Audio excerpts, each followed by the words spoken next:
حامدا ومصليا أما بعد فأعوذ بالله من الشيطان الرجيم بسم الله الرحمن الرحيم وقضى ربك ألا تعبدوا إلا إياه وبالوالدين إحسانا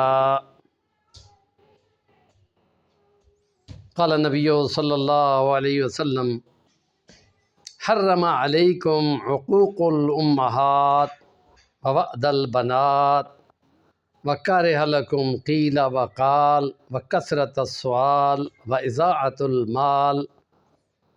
قال النبي صلى الله عليه وسلم في حديث أخرى يا رسول الله من حق بحسن صحابتي؟ قال أمك. قال ثم من؟ قال أمك. قال ثم من؟ قال أمك. قال ثم من؟ قال أبوك ثم أدناك ثم أدناك. صدق اللہ العظیم. السلام علیکم ورحمۃ اللہ وبرکاتہ. اخلاق حسنہ اور ایمانیات کا مجمل بیان کہ جو ایمان ہے وہی اگر اخلاق ہیں تو مرحبا مرحبا، بڑی کامیابی ہے، بہت عمدہ پھل ہے، فروٹ ہے. یہ وہ درخت ہے کہ جس کی جڑیں بہت نیچے ہیں اور شاخیں آسمان کو چھو رہی ہیں کہ فرشتے وہاں اس کو کلک کر کے خدا کو پیش کرتے ہیں کہ یہ ہیں وہ اعمال.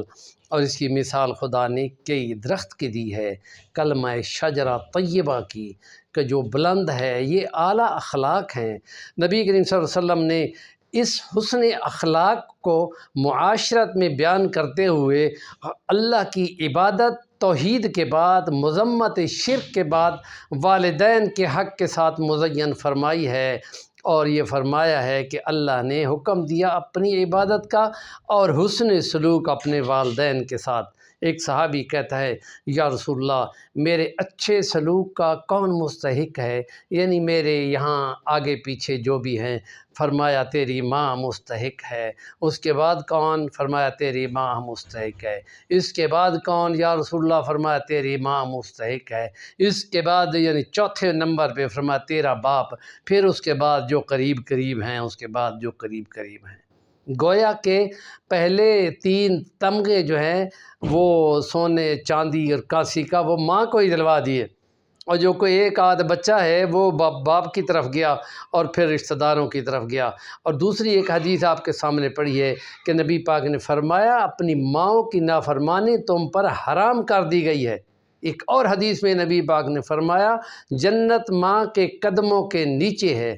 وہ لوگ جو اپنے والدین کو یہ ویلفیئر کے ڈی سی کے انڈر جو ادارے ہوتے ہیں ویلفیئر کے، وہاں چھوڑ کے آتے ہیں کہ ہم مزے سے رہیں، یہ تم مزے سے نہیں رہ رہے ہو، تم اپنی آخرت گنوا رہے ہو.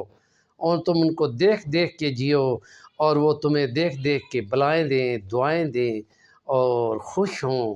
یہ ہے اصل معاشرت. ہمارے ایک رشتہ دار جو جرمنی میں ہوٹل بنا کے بیٹھے ہیں، انہوں نے وہ جرمنی میں ہی شادی کی تھی. کتنے سال کی بات ہے یہ، سن 80 کے اوپر نیچے کی بات ہے. 70-75 میں بھٹو کے دور میں وہ وہاں گئے تھے. وہ جرمن کو جوں ہی آئی یہاں گجرات کے گاؤں میں تو وہ انہوں نے دیکھا کہ یہ ابا بھی بیٹھا ہوا ہے، یہ اماں جی بھی بیٹھی ہوئی ہے، یہ 2-3 بھائی بھی ہیں اور ایک بہن بھی ہے، اور وہ کیسے ایک فیملی ہے. وہ حیران ہوئی کہ ہے ہم ایسی معاشرت کو تو ترس گئے. یورپ والے کیسا اعلیٰ مقام کا، کیسے اعلیٰ اور عمدہ رہنا سہنا ہے. یہ ہے اصل روح معاشرت کی جو اسلام پیش کر رہا ہے، اور ہم اب چھوڑنے پہ جا رہے ہیں. اور ایک کہتا ہے میں ماں کو نہیں سنبھالتا. ماؤں کی خدمت کرو، ان کے قدموں کے نیچے جنت ہے اور ان کی نافرمانی حرام کر دی گئی ہے. اور اس لیے نبی پاک کے سامنے ایک بندے کا ذکر کیا گیا یا رسول اللہ اس کی روح نہیں نکل رہی. آپ نے فرمایا یا مجھے اس کے پاس لے جاؤ یا اس کو ادھر لے کے آؤ، اور اس کی ماں اگر زندہ ہے تو اس کو لے کے آؤ. اور ماں بھاگتی ہوئی آئی کہ اللہ کے رسول نے بلایا ہے. اب فرمایا تیرے بیٹے کی روح نہیں نکل رہی، کیوں کہ میں اس پہ ناراض ہوں. وہ اپنی بیوی کی فیور کرتا ہے اور مجھے جھڑک جھڑک کے بولتا ہے میرا سینہ جلا دیا ہے، میرا سینہ اس نے جلا دیا ہے. اب فرمایا دیکھو یہ تو سیدھا جہنم میں جا رہا ہے. فرمایا میں بالکل اس سے راضی نہیں. اب فرمایا پھر یہ کریں کہ کو لکڑیاں اکٹھی کریں پھر میں اس کو جلا دوں، اس کی روح نکل جائے۔ فرمایا یہ تو میں برداشت نہیں کروں گی۔ آپ نے فرمایا تو پھر خدا کی جہنم میں بے شک چلا جائے؟ فرمایا نہیں یا رسول اللہ، اگر آپ کہیں میں اس کو معاف کرتی ہوں تو پھر اس کی روح پرواز کر جائے گی۔ پھر وہ بولی میں نے اس کو معاف کیا، اور یوں ہی اس نے معاف کیا، وہ کلمہ پڑھتا ہوا روح اس کی اجل کو روانہ ہو گئی۔ ہمارے چینل کا نام ہے صفی الوانی، ضرور سبسکرائب کریں، کام کی بات کا کمنٹ دیا کریں۔